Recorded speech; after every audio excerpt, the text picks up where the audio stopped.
Welcome to Nature's Guardians. I'm Micah Siegel. Each week, I talk with people working to save and help animals around the world. They are nature's guardians, and you can become one too. Today, I'm talking with Harry Peachey from International Elephant Foundation. Welcome, Harry. Micah, nice to meet you. How are you? I'm doing very well, and I'm very interested in hearing more about what you've been doing. This is actually pretty exciting. Okay. To start, tell me about your background and how you got where you are now. I grew up in Indianapolis, and when I was very young, 20 years old, I was fortunate enough to get a job at the Indianapolis Zoo. And I also was equally fortunate to work with an elephant in the collection there. And that was a very inspiring moment for me. It didn't take me long to realize that this is what I was going to be doing for the rest of my life. She was a very special animal. The kind of animal, and a lot of elephants are this way, that can connect with people and motivate people to be concerned about things like conservation and loss of wildlife and a lot of the problems that confront us right now in that arena. And she certainly inspired me. Then I went to the Columbus Zoo in Ohio. At that time, Columbus was a relatively small zoo. The first year that I was there, which was 1976, Columbus had 360,000 visitors, and when I left Columbus in 2015, Columbus was getting over 2 million visitors a year. And during my tenure there, I was fortunate enough to get involved in talking with people about conservation-related issues, did a number of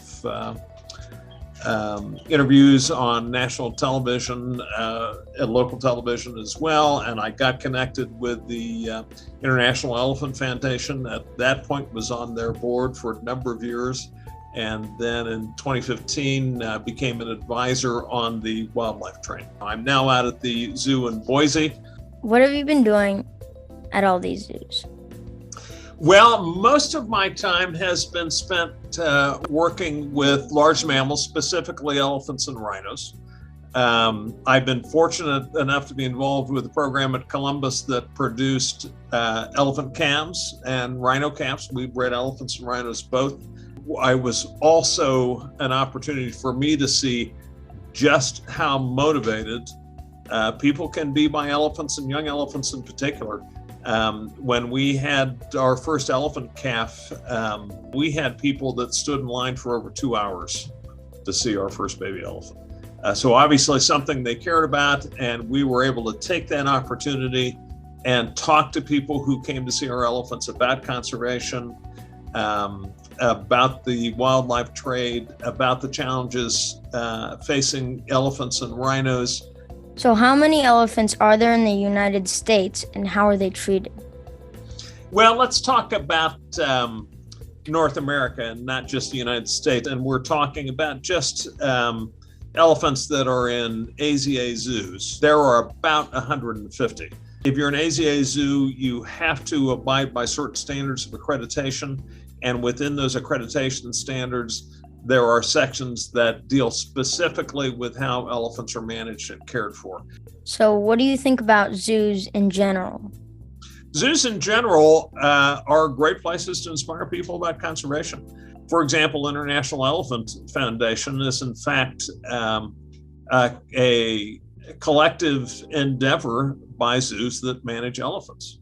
So if it were not for zoos, and specifically zoos with elephants, International Elephant Foundation would not exist. And there is an organization very much like that called International Rhino Foundation that is very much the same. They depend on zoos for their support, and they have done tremendous work over the years to support rhino conservation.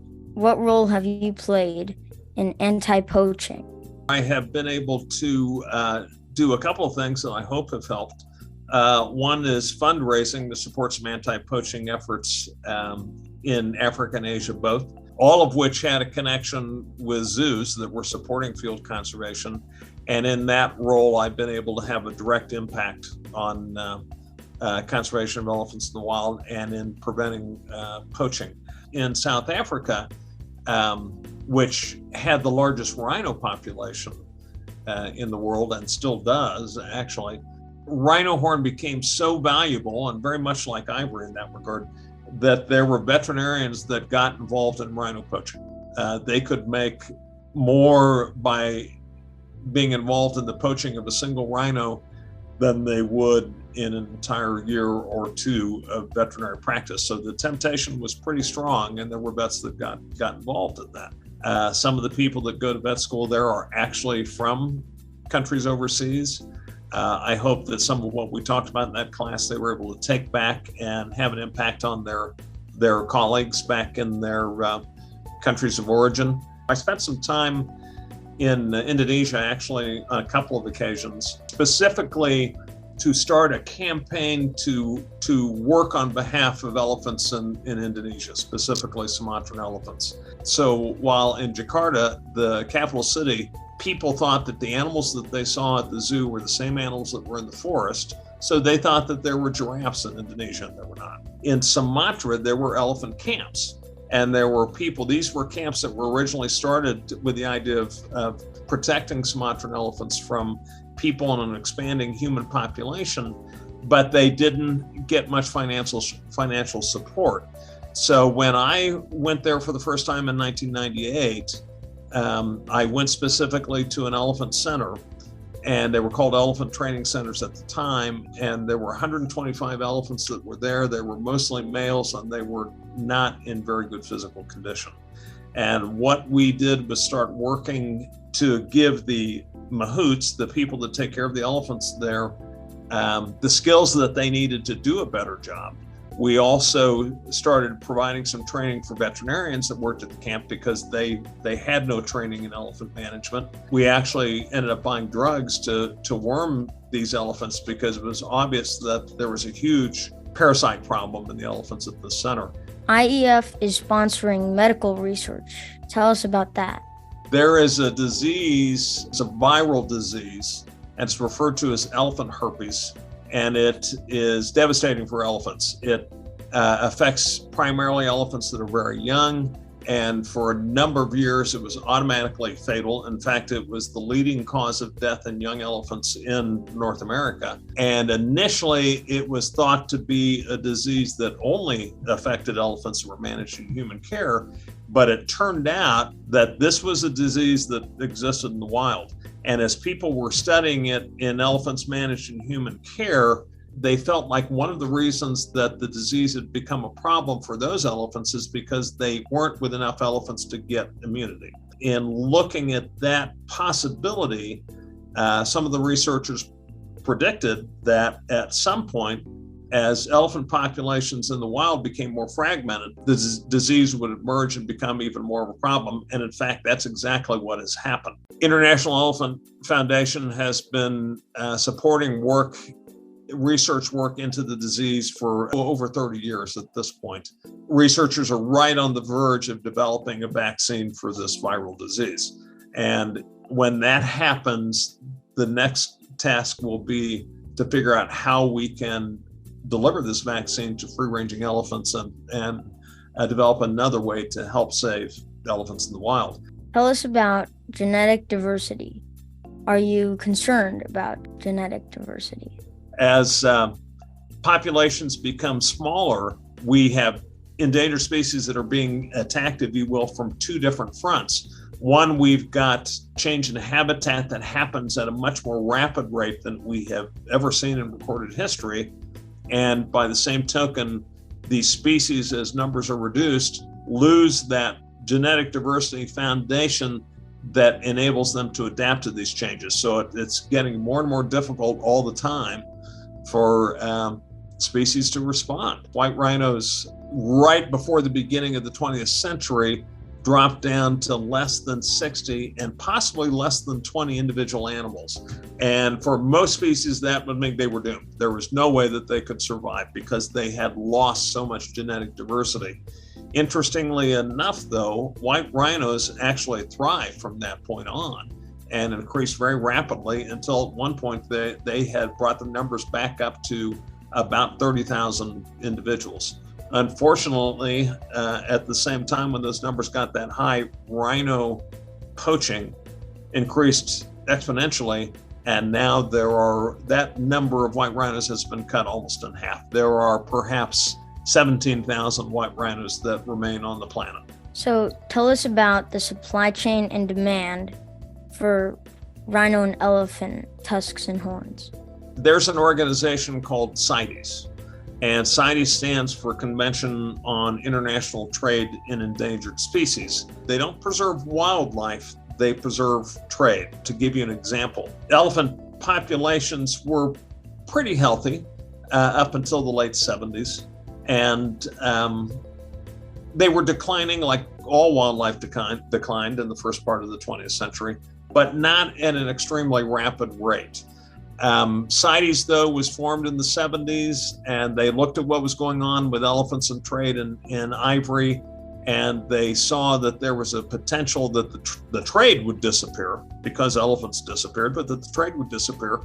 So they started trying to keep that from happening, and unfortunately, people find loopholes in agreements. What happened with elephants when they were trying to control the trade, they had all the countries that had signed on with CITES that had become part of this treaty and said, we know that elephants are approaching a point where they're going to be at risk, and we want you to restrict your trade. So you tell us how many elephants you think you can trade, how much ivory you think you can trade, and we'll take that as your quota and we'll start working with that. Countries that had no elephants submitted a quota for ivory. You had a country like Somalia that had 8,000 elephants, and they set a quota of 16,000 tusks. And what that meant, that if they met that quota, they would have killed every elephant in Somalia. They met that quota.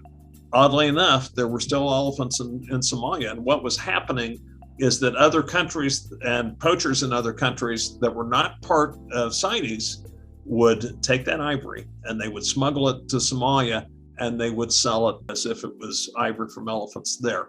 So it created a situation where you could launder ivory just like criminals launder money. Through the decade of the 80s, CITES kept struggling with ways to make this work, and what they eventually did was they put into place a ban on ivory trade.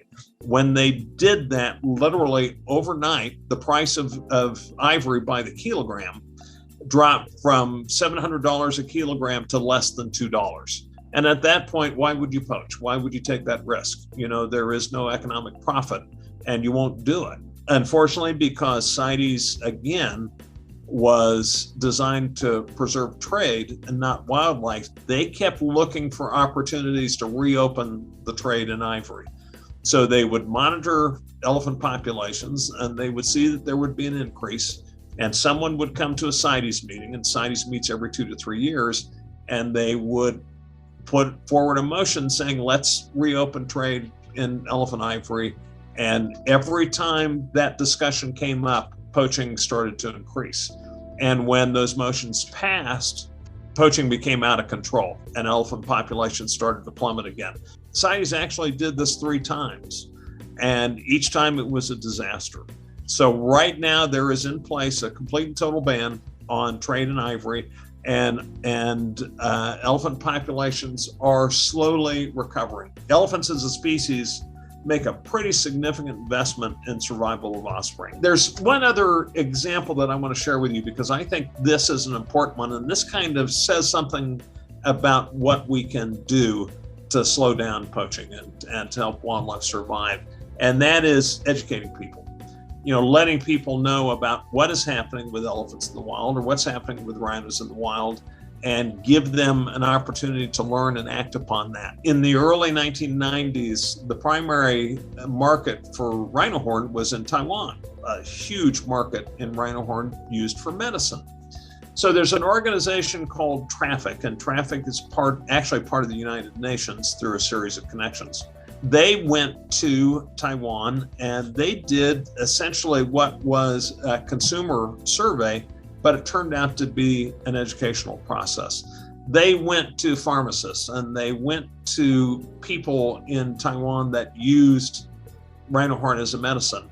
And they asked them if they knew where rhino horn came from, and they did. They knew it came from rhinos, and they asked them if they knew that rhinos had to die in order for them to get that rhino horn, and for the most part they did know that. Some hadn't thought about it, but when people from traffic started talking to pharmacists and consumers in Taiwan, they asked them, do you want rhinos to become extinct? And almost without exception, the answer was no. They didn't want rhinos to become extinct. And they didn't ask them why, because it wasn't really important. Their motivation might have been, we want rhinos to survive so we still have access to this medicine. Or it might have been, we want rhinos to survive because we've learned something about them and we know now that they have some value and we want to continue to share the planet with them. And it had a tremendous impact on rhino survival in the wild. Unfortunately, right after that, there were other markets that opened up that were willing to use the same kind of traditional medicine. But that example still stands out as a way that we can communicate with people, let them know what's going on, and hopefully inspire them to be concerned and to do something about it. What you're doing, Micah, I think is extremely significant in that regard. It's important to talk to people about what's going on with wildlife and the tremendously negative impact that the illegal wildlife trade has. But it's particularly important to talk to kids, because when they grow up to be adults, their children will learn from them, and they'll learn the same things that you and your friends learn, and they'll know that we have to be careful with this planet. We have to be careful with wildlife. So you believe that a total ban on these products is what works? I believe that because I have seen time and time again, when we loosen up on these bans, bad things happen, and they spin out of control, and consumption goes up, and wildlife starts to suffer. There's a concept that has been a popular concept in South Africa, in particular in regards to rhinos, that they refer to as sustainable utilization. And what that means in a nutshell is that wildlife has to pay its own way. And they looked at rhinos as an example of how wildlife could do that. They could pay their own way. That was the inspiration for increasing rhino populations early on. But again, ultimately it got out of control. And sustainable utilization, where there's a market, where there's a legal market, there's an opportunity for a black market to develop. So when the animals die naturally, what should they do? Should they go and find the horns and destroy them? Some of the countries would go out, and when they realized an elephant had been killed or died naturally, they would collect the tusk and they would put them in a stockpile. The point of the stockpile was to save it for the day that trade would be legal again and that they would be worth some money. But what ends up happening is that sometimes those stockpiles are broken into and the ivory is stolen and sold. Sometimes there are corrupt officials or guards that take the ivory and sell it. Sometimes that's been the motivation for those countries to go to a CITES meeting and say, let's sell ivory again. We've got all this ivory, it's worth a fortune, let's go ahead and sell it. But people started to look at what was going on and realized that some of these countries were spending a tremendous amount of money preserving this ivory, trying to protect it, trying to guard it, and trying to store it in a way that it would stay intact and be marketable. They realized that the better approach was to destroy that ivory. The country of Kenya was the first country to do a dramatic destruction of ivory. And they did it at a point where Kenya had a lot of economic issues, but they also realized that the money that they were spending in protecting elephants, and in fact, all of the resources that they were utilizing in protecting elephants, including human lives, they were being lost and wasted. So they made it a point right before the ivory ban was put into effect by CITES to do a very dramatic burning of ivory. So they took all of the ivory that they had in government stockpiles in Kenya, took it to a park in Nairobi, and they burned it. And when they burned it, they made sure that there were news reporters and journalists, television journalists from all over the world so that everybody saw this happen. Prior to that public burning of ivory, the United States had not announced how they were going to vote on an ivory ban at the CITES meeting. Right after that, they made a public announcement, said they would go to that meeting with the intent of voting to support an ivory ban. And there were a lot of countries that were waiting to see what the United States did. And when they made that statement, other countries fell into line and the ivory ban was put in place. So right now, are there rangers who take the tusks and horns from animals and destroy them? Yes, there are rangers that do that, and they also take any ivory that they discover that is being smuggled, and they also will take that, and they put it into stockpiles for a while, but they will destroy it. In the United States, that has been done, and sometimes it's been done on the state level. Colorado, for example, did a public destruction of ivory that they had that had been confiscated a few years ago. For the future, what more legal protection would you like to see for these animals? Right now, there are federal laws that restrict the trade of ivory in the United States. And what it says doesn't ban all ivory, but it says only ivory that is very clearly an antique. And by that it means it has to have documentation that it's over 100 years old. That, however, has not really worked as well as we hoped. It had an impact. But what we found is that there were people who would forge documents. So what started happening that had a strong positive impact on that is that individual states started passing their own legislation that banned the ivory trade. And how can kids like me help in this situation? You know, Mike, in a way, you're the perfect example of how kids can help. There are parents out there that probably don't think about elephants and the fact that they're endangered. They don't recognize that there is still a trade in ivory in the United States. They're not things that they're concerned about. You know, a whole lot of people quit smoking because their kids bug them about it. Thank you, Harry. Thanks for watching, and see you next time on Nature's Guardians.